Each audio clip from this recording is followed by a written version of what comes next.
যে যাই বলুক, আমরা যারা গ্রামে ছোট থেকে বড় হয়েছি তাদের কাছে গ্রামে যে ঈদের মজা তা শহরে বসে আর পাই কোথায়। তাই ছেলে মেয়েদের নিয়ে প্রায় প্রতি বছরই গ্রামে গিয়ে ঈদ করার চেষ্টা করি। এবারও তার ব্যতিক্রম নয়।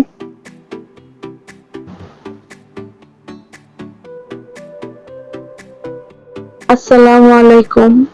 ছোট্ট পৃথিবী চ্যানেলে সবাইকে স্বাগতম।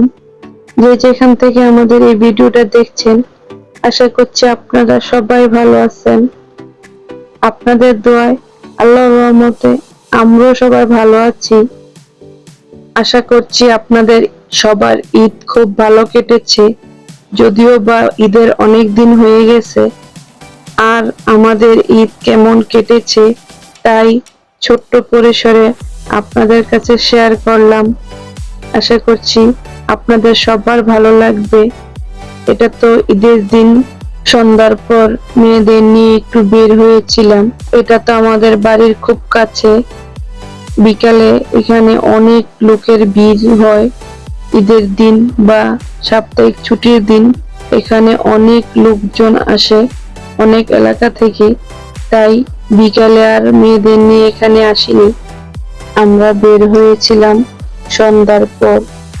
সন্ধ্যার পর হলেও মোটামুটি অনেকটা রাত্র হয়ে গেছে।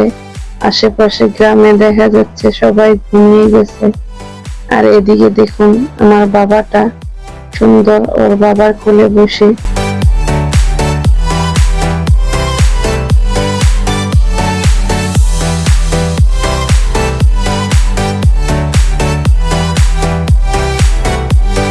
এখানে তো তেমন কিছু খাবারের পাওয়া যায় না, তাই সবাই মিলে ফুচকা খাবো বলেছে। আর ঈদের দিন তো এমনিতেই ঘরে ভালো মন্দ রান্না হয়েছে, তাই বাইরে এসে তেমন কিছু খাবে না। ওরা বাসা থেকেই বলে এসেছিল এখানে ফুচকা পানিপুরি এগুলাই খাবে। ফুচকা খাওয়ার পালা শেষ, এখন সবাই যাবে পানিপুরি খেতে। আমি তো বলে দিয়েছি আমি আর কিচ্ছু খাবো না। সবাই বলেছে কেউ আর খাবে না। ছেলেমেয়েরা বলল আমরা তাহলে এক প্লেট নেই, সব ভাই বোনেরা মিলে খাবো। ভাই বোনেরা তো একসাথে হলে কথায় আর ঘোরাফেরায় সময় পার, খাওয়া দাওয়ায় তেমন না। কেননা এই বয়সের ছেলে মেয়েরা দেখেছি 2 প্লেট 3 প্লেট ফুচকা অনায়াসে খেয়ে নিতে পারে, কিন্তু আমাদের বাড়ির গুলা ঠিক ওইরকম না। সবাই খাবার বেলায় গেলে আর খেতে পারে না। দেখুন সবাই মিলে 1 প্লেট ফুচকা ভাগাভাগি করে খাচ্ছে। ফুচকা না, সরি পানিপুরি ভাগাভাগি করে খাচ্ছে।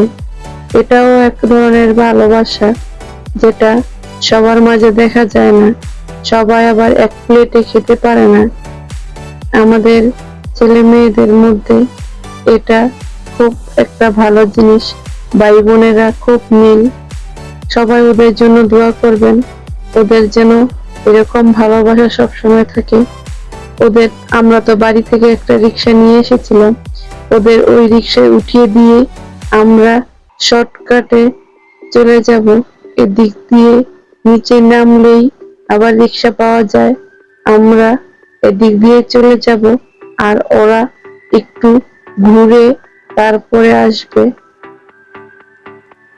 এটা তো ওইখান থেকে এসে রাতের বেলা সবাই বসেছে। যারা আমাদের আগের ঈদের ভিডিও দেখেছেন তারা হয়তো বা জানেন ঈদের দিন যা সালামি পায় তা দিয়ে ছেলে মেয়েরা সবাই মিলে পরের দিন সবার জন্য ছোটখাটো একটা অনুষ্ঠানের আয়োজন করে।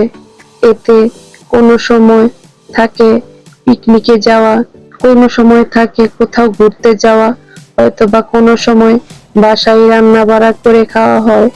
এবার আমরা বাসায় রান্না বাড়া করে খাবো, তাই সবাই মিলে টাকা দিচ্ছে।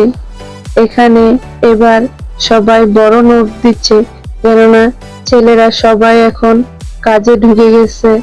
তাই সবার কাছ থেকে এবার বড় নোট নেওয়া হচ্ছে, যে আর যারা মেয়েরা আছে বা ছোটরা আছে তারা অল্প, আমাদের এখানে চাঁদা দেওয়ার একটা খুব ভালো নিয়ম আছে।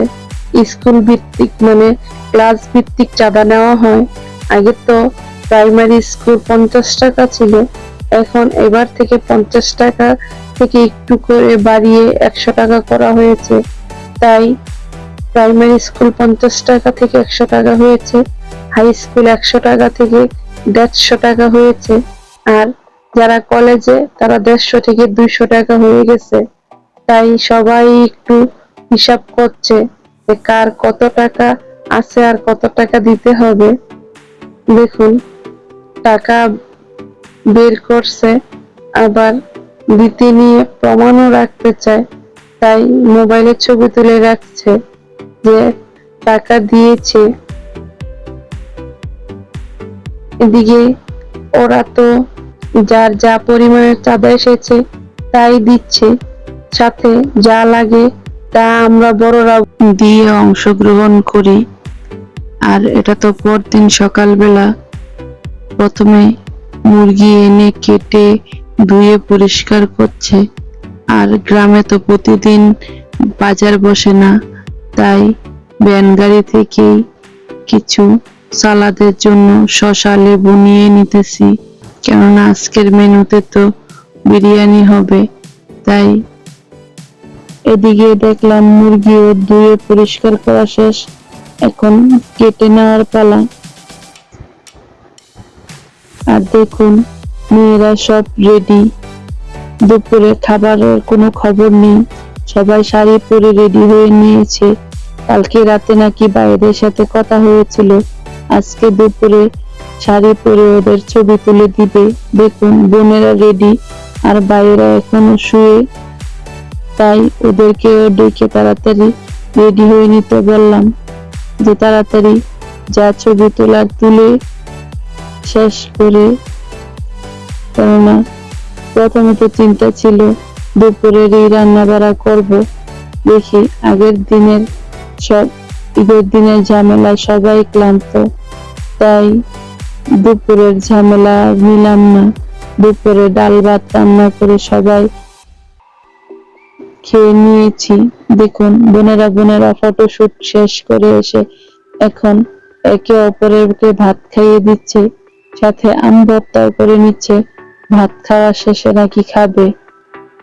এদিকে ছোটটা মেজোটাকে খাইয়ে দিচ্ছে। এদিকে তো রাতের রান্না বাড়ার প্রিপারেশন শুরু হয়ে গেছে, বিরিয়ানির জন্য মশলা বাটা হচ্ছে। আর আমাদের বাড়িতে তো রান্না বাড়ার বড় কোনো আয়োজন হলে সবটা গিয়ে পড়ে আমাদের এই জায়ের উপরে, কেননা রান্না বাড়া হচ্ছে গিয়ে একটা আর্ট, সবার হাতে হয় না। আমরা আমাদের তো মোটামুটি সবাই কম বেশি রান্না করতে পারি, কিন্তু মাটির চুলায় বড় রান্না করতে নিলে আমাদের একটু অসুবিধা হয়। তাই বাড়িতে এসে কোনো রান্না বাড়া করতে নিলে সবসময় ওই রান্না করে, আর আমরা সাথে থেকে হেল্প করি। যারা এখন পর্যন্ত আমাদের ভিডিওটা দেখছেন, এখনো লাইক দেননি, আশা করছি একটি লাইক দিয়ে বাকি সম্পূর্ণ ভিডিওটা দেখবেন। আর দেখতে দেখতে ভালো লেগে গেলে চ্যানেলটাকে সাবস্ক্রাইব করে পাশে থাকা বেল বাটনটা অন করে দেবেন, যাতে করে আমরা পরবর্তীতে ভিডিও ছাড়া মাত্র আপনাদের কাছে নোটিফিকেশন চলে যায়। আর চাইলেই সবার প্রথমে আমাদের ভিডিওগুলো দেখে নিতে পারবেন। আর যারা ইতিমধ্যে আমাদের চ্যানেলটাকে সাবস্ক্রাইব করে আমাদের পাশে আছেন, আপনাদের অসংখ্য ধন্যবাদ আমাদের পাশে থেকে আমাদেরকে সাপোর্ট করার জন্য।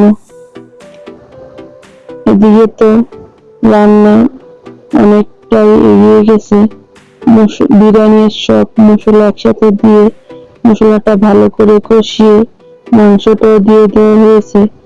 আর ড্রিঙ্কসের জন্য এদিকে মজু আনা হয়েছে, সবগুলা ফ্রিজে রাখা হচ্ছে যাতে একটু ঠান্ডা হয়ে যায়। আর আজকের আয়োজনে তো সবই কেনা, তাই চালটা দোকান থেকেই নিয়ে নিচ্ছি, ঘর থেকে আর কিছুই দেওয়া হলো না। যা চাঁদা উঠেছে তাই দিয়ে সব বাজার করা হয়েছে। এদিকে দেখুন, আমাদের দোকানে আসতে দেখে ভাই বোন একসাথে চলে এসেছে দোকানে মজা নেওয়ার জন্য। এদিকে দেখুন আমার বাবাটা কিভাবে মজা হাতে নিয়ে দাঁড়িয়েছে, আর এখানে দেখুন ভাই বোনেরা কি একসাথে সব মজা করছে। আর ওরা এদিকে মজা করছে, আর ওইদিকে গিয়ে দেখি রান্না প্রায় হয়ে গেছে। এখন তো সবার খাবার পালা। এদিকে বাড়িতে যেমন রান্নার দায়িত্ব থাকে আমার মেজো জালের উপর, আর খাবার বেড়ে সবাইকে সার্ভ করার দায়িত্ব থাকে আমার উপরে। তাই খাবারটা বলে বেড়ে নিচ্ছি, একে একে এখন সবাইকে খাবার প্লেটে সার্ভ করে দেব। খাবার রান্না করা যেমন আর্ট, খাবার তেমনি প্লেটে বেড়ে দেওয়া একটা আর্ট। কেননা কোন খাবারটা কোন প্লেটে পড়বে আর কোন খাবারটা কোন প্লেটে দিতে হবে সেটা বুঝে দেওয়াটা খুব জরুরি। আর শুধু এখানে না, আমি প্রায় সব জায়গায় বাচ্চাদের খাওয়াতে নিলে আমি নিজের হাতে সার্ভ করতে পছন্দ করি। তাই এখন সব ছেলে মেয়েদের প্রথমে বসিয়েছি, ওদের খাওয়া শেষ হলে আমরা সব বড়রা একসাথে খেয়ে নেব। এতক্ষণ ধরে যারা ধৈর্য ধরে আমাদের এই ভিডিওটা দেখেছেন সবাইকে অসংখ্য ধন্যবাদ। সবাই ভালো থাকবেন, সুস্থ থাকবেন, আমাদের চ্যানেল ছোট্ট পৃথিবীর পাশে থাকবেন। আল্লাহ হাফেজ। আসসালামু আলাইকুম।